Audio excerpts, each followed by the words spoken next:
wajib sah secara hukum untuk diwakili oleh kuasa hukum. Jadi bukan mangkir ya, yang seperti dituduhkan. Jadi juga bukan kabur seperti yang dituduhkan atau sengaja disebarkan kepada orang awam.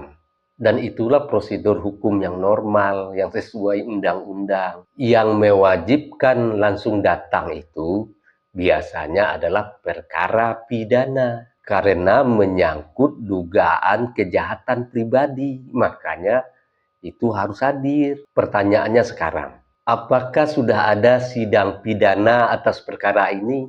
Ya belum. Makanya tidak perlu Pak Jokowi hadir. Makanya komentar itu salah.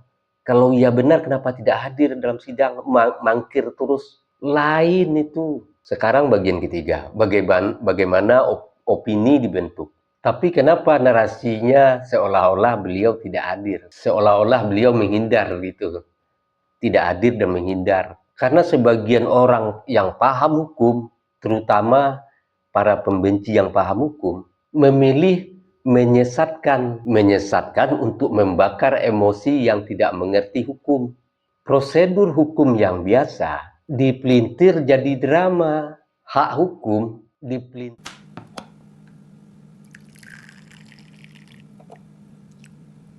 Sahabat ngopi dulu.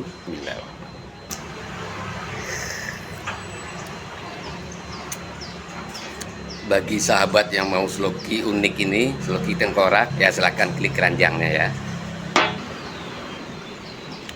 Sahabat bagi perokok tahu persis rasanya ketika dia mau menyalakan rokok di pinggir pantai atau di tanah lapang.